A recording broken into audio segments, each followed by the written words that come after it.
Good morning. It's Ayya Vimala. And today is Tuesday, March 23rd, and we are really feeling spring today. So, I hope you're enjoying something pleasant so you can feel comfortable outside today.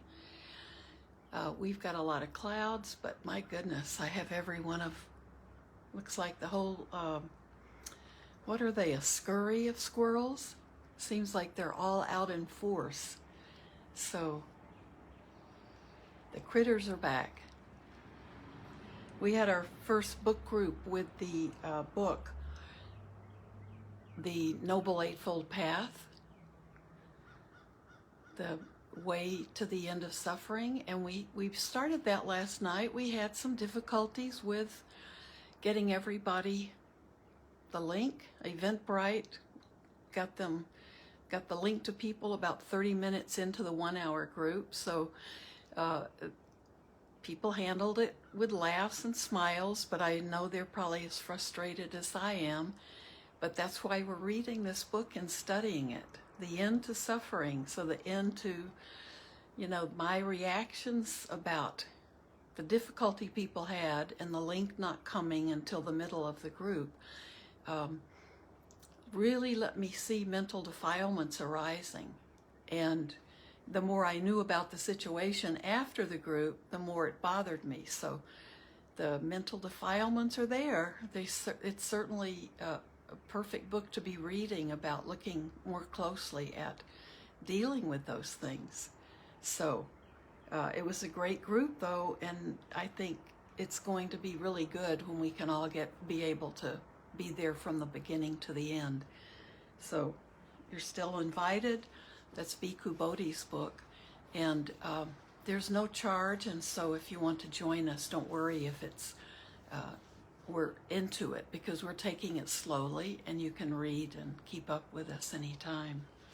So I wanted to start with something that we learned when we read Pema Chodron's book, which was the one we most recently finished. Well, it's from Welcoming the Unwelcome, and that was a great book. I think this one we're going to study a little differently, because we're going to be taking it page by page to make sure we get the concepts and follow it in Bhikkhu Bodhi's logical way of writing. But Pema always said that she recites this at the beginning of programs at retreats or talks. And hopefully the people in her audience are learning to recite it as well. So this is good for opening. May bodhicitta, precious and sublime, arise where it has not yet come to be, and where it has arisen may it never fail, but grow and flourish ever more and more.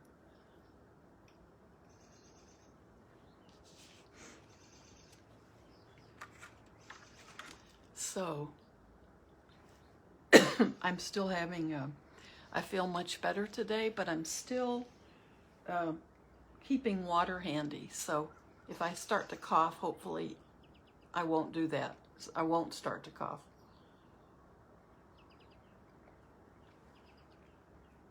I wanted to share a little bit from Collecting Gold Dust, which, by the way, was the #2 book choice. So hang on to your copies of Gold Dust if you have them, and we'll get to this because it's a lovely book. So that was #2 after Bhikkhu Bodhi's book. And I wanted to let you know one book that I was able to get, and I think it's a used copy, but I certainly can't tell. It looks like it's in perfect condition, but it's The Way of the Bodhisattva, and it's Shanti Dewa's book, The Way of the Bodhisattva. And I'm so excited to have this because we quote Shanti Dewa, and I think Shanti Dewa, who is the 8th century monk, he really bridges between Theravada and Mahayana teaching. And so I think he's he's well respected in both camps. And I think we usually are appreciative of each other's teachers, but there are some differences between the two ways of looking at the Buddha's teachings. But this is something that we are always referring to, shanti daiwa. And my wish in the chants that we do, when we do chanting in the temple, when we're regularly all in the temple, we always do my wish. And all the books we've been reading, including Pema Chodron's book, Shanti Daiwa, is frequently mentioned. And this book it's written, it looks a little bit like the Dhammapada when you look at it. It's different verses. So I haven't been able to really get into it, but hopefully I'll be sharing pieces of this book with you.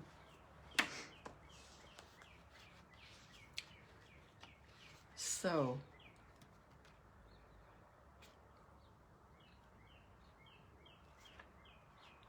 I don't know if my book marker is in the right place or not. Of course, that would happen. So maybe I should just...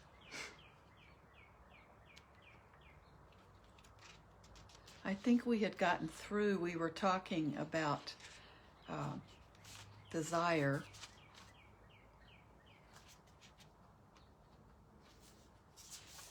Why is there aversion? I think we may have stopped on why is there aversion. So we were looking at taking a closer look at the three poisons. It's one way to look at them, and that's desire and aversion and ignorance. We've gotten through desire. Well, we'd read a little bit about desire. There's a lot more to get through and a lot more to understand, and then working with it is a whole other trick. Why is there aversion? And okay, we have read this. This is when he kicked the chair. He'd been meditating for a year and came home from working in the shop one day, and he had been sick. So he wasn't feeling very good, and he'd had a very busy day in the shop and had to work without any help from anyone, or some of his other relatives had different jobs, but he was running the family business. And he got angry at a comment one of his siblings made, and so he kicked a chair across the room, which was an old habit. And he realized, how he was physically feeling was a little bit not balanced, not feeling so good. And all of that year of working with his meditation constantly, he could see how quickly it would just fall apart. And that's when he made the vow to not let something like this happen again. He learned how not to continue along a line of thinking when I saw dissatisfaction arising in the mind. Instead, I would switch to watching the feeling associated with that thinking. So he could clear out anger earlier when he first noticed it. He learned to be aware of it when it was arising, so it didn't reach that level of acting out on it. So the third one, then now he's talking about delusion. There are always subtle defilements underneath, and delusion is always there.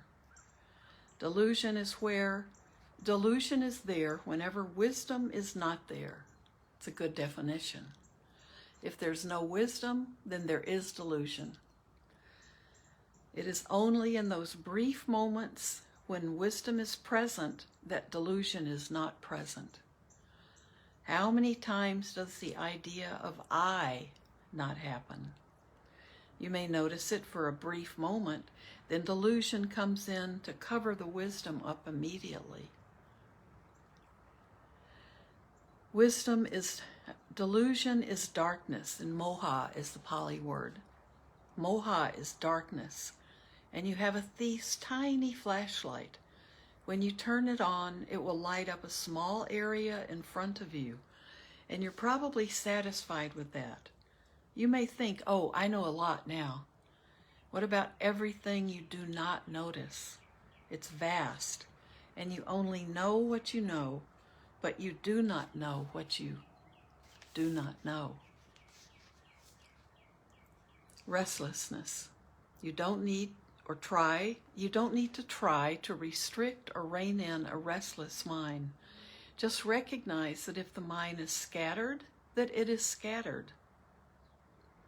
The fact that you recognize it means that something is already at work. Just know gently, without getting lost in the thinking. The mind is like a monkey going from tree to tree. How easy is it to control a monkey? Not so easy. If you've ever been around wild monkeys, you learn that very quickly. When 1 minute there's one monkey, and you think, oh, how cute, and the next minute you look up and there are monkeys surrounding you, all around you, and some of them aren't so cute. And you know who's not in charge in that situation. The mind is like a monkey. How easy is it to control a monkey? Not so easy. Trying to control restlessness requires more energy and concentration, and I will feel even more restless. Remember that this thinking has nothing to do with you. You just want to know every time the mind thinks and be happy that there is awareness of this mental state. When the right attitude comes in and you acknowledge that a scattered, restless mind is not a problem, then the mind will become more stable. If you know every time there is thinking, you, the meditating mind, don't get drawn into the thinking, right? You will get caught up in the thinking when you don't realize what is happening. Instead of taking the storyline as your object, just know that the thinking mind has arisen. When one new thought has happened, you know. When another new thought has arisen, you know. Many, many new thoughts will arise. Then you begin to observe that the mind that you thought was yours is not yours. The mind is mine. The mind is mind. Not mine, not me. This is very important, and it's easy to just get lost in this one little paragraph, isn't it?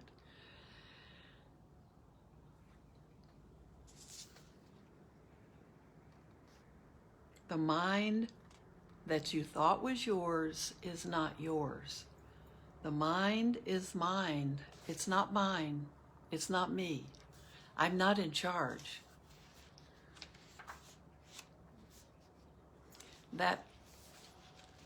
Those thoughts, the mind, those are those monkeys taking charge. Going through roadblocks. It's natural to have challenges arise in daily life, and you may respond to these obstacles in different ways. You may solve the problem in the moment to make yourself feel better temporarily, but that brief relief won't uncover the second noble truth or the cause of suffering. Remember that there is no flyover or underpass on the noble path. You have to go through town with whatever experience that arises. That's great. The lessons are all laid out for you, and you have to recognize it as a lesson, a chance to work with the obstacle and come to a realization that can free you. The real benefit of the Dhamma is in having looked at defilements and having understood them to approach the same task with wisdom. We do not stop engaging with life issues. When the mind truly comes to understand something that is wrong as wrong, it will not repeat the same mistake again. Wow. I'm going to read that again. When the mind truly comes to understand something that is wrong as wrong, it will not repeat the same mistake again. Understanding will then mature, and you can handle life issues wisely. We want to realize that it is the mind and its machinations that make us unhappy. Some yogis tell me that they practice metta to counteract judgments and comparisons, but practicing will not uproot the cause of suffering. Metta is like a balm, but does not take away the wound. It's more useful when you recognize how painful it is to judge. The purpose of living with awareness is to really know how things really are and to understand. Hopefully, that understanding will free us from those defilements. So next time, do not use metta as an antidote for that, because then you won't see the truth of what is happening. I think that's a good point. Metta shouldn't be how we cover up or don't deal with the issues. And we have to have wisdom. We have to have wisdom going into practicing metta. Or we might use it just to cover up things. So we have to be careful even with our metta practice. We don't want it to be an excuse for not really seeing things the way they are. We should be interested in the relationships within us, the interplay of objects, the state of mind, wisdom, defilements, and awareness. These are the relationships that we want to take care of. People out there and what they are doing are concepts. Moreover, objects out there are not doing anything but minding their own business. But this mind is not minding its own business and getting into all sorts of trouble.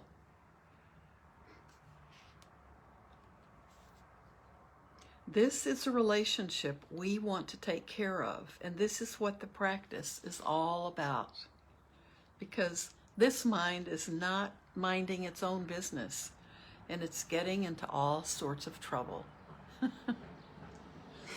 Even if we were sitting somewhere and not speaking to or wanting to speak to anyone, we are still relating to our surroundings. Awareness should be observing this relationship. There is no need to fix the relationship that is already happening, but we do want to be aware of what is happening. There is a temporary end to suffering, and there is an ultimate end to suffering. And we have to pay the price accordingly. Some things come easily and are cheaper. We will have to pay a higher price for something more valuable. We should be interested in the relationships within us, the interplay of objects, the state of mind, wisdom, defilements, and awareness. These are the relationships that we want to take care of. So the next section is a new chapter called Reflect, Learn, Keep Going. So I think this was a lot. This was a lot of really good information, going through roadblocks.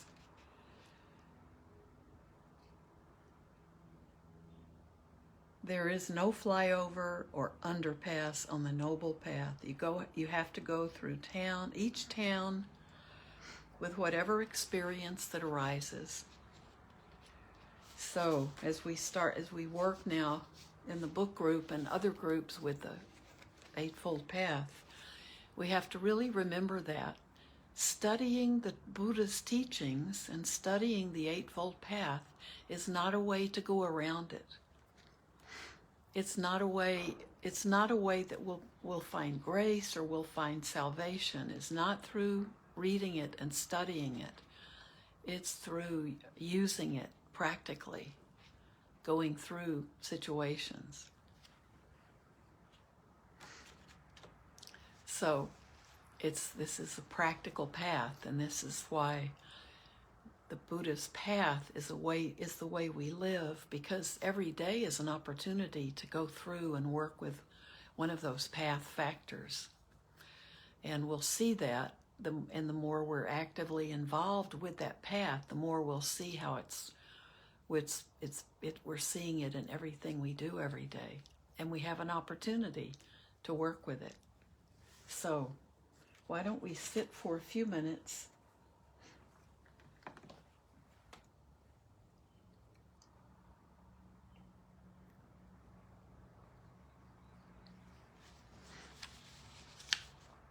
and at the end I'll read a closing of Sending Merit. But let's just sit. We don't have much time, but we can sit with what I've read, or you can sit just with gratitude for the day. You may want to sit being aware of conditions in the world that are sad, people being killed, the world getting back to painful experiences other than COVID, sadness going on for people all over the world. You may want to sit and just let your heart be open to compassion for those who are going through such difficulties, compassion for people who are sick with COVID or struggling with recovering, just whatever you feel a need to be open to. And it certainly can be gratitude, just to be alive, to have noble friends, to be together here with people that we feel a connection to, even if it's only just through Facebook or YouTube. It's a connection with other people who are who can be noble friends.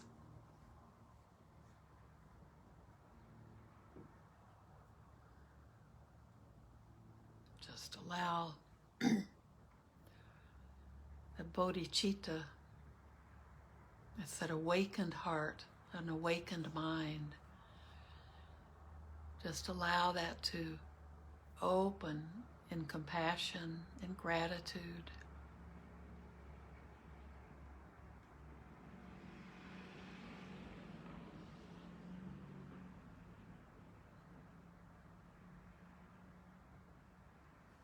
Every day we can find things to help us awaken that bodhicitta.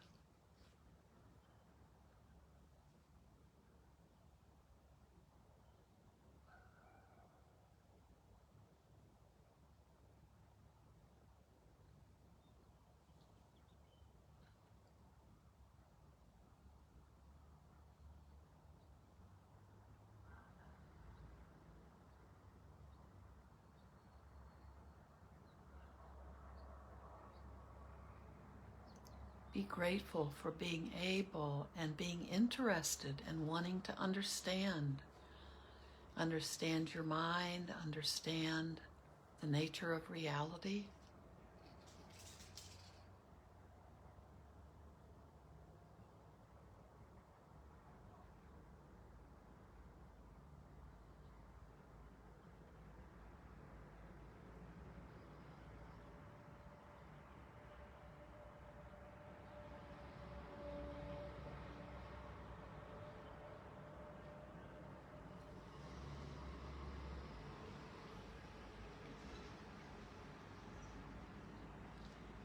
Just let your focus be on the breath.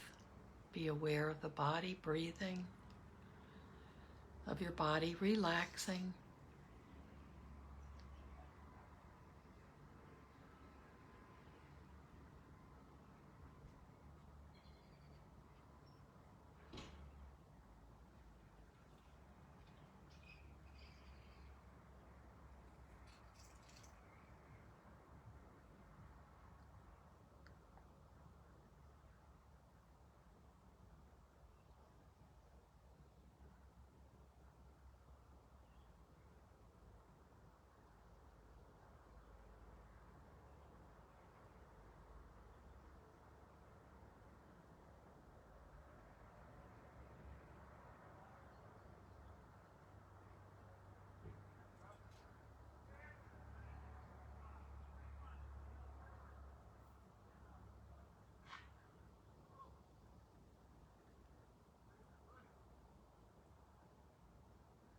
Be aware of your body, that it's relaxed.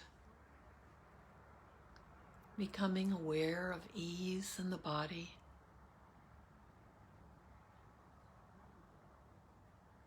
Or being more aware of parts of your body that don't feel at ease, where there may be pain or tightness or constriction.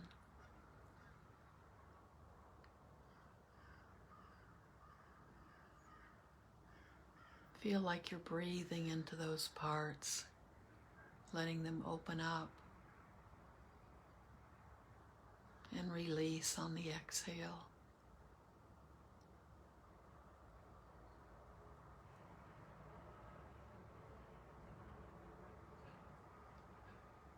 Knowing our body helps us learn how to be aware of these emotions.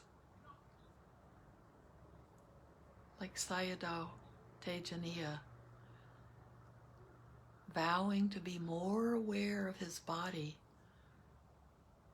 as part of his daily, continuous meditation, so he could see and feel and know when anger was arising.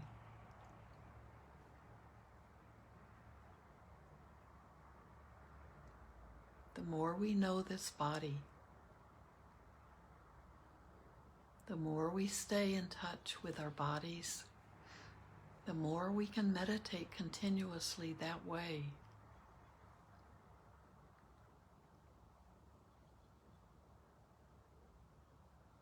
Feel the tightness as it begins. Breathe into it. Exhale and release.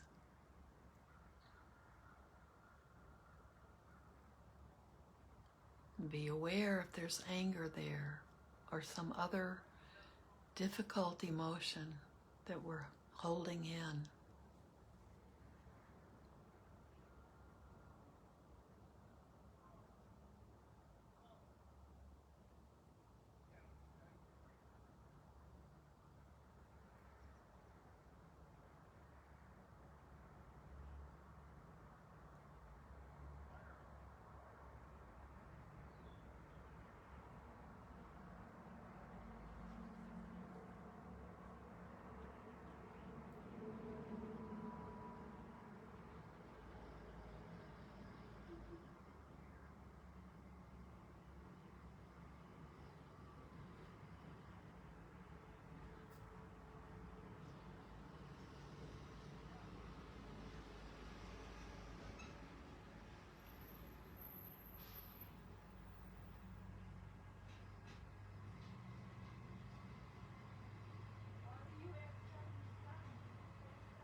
Just be with each breath in, each breath out.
My time with you today is up, but I hope you can keep sitting and just being with that breath.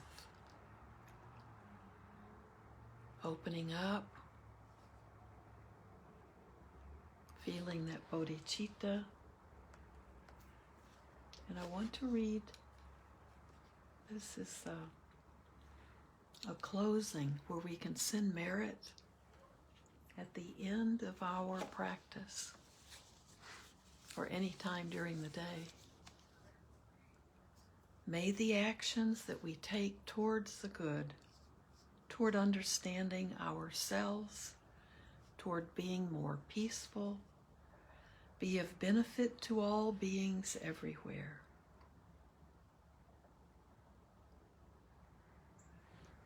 Thank you so much, and I will see you Thursday morning.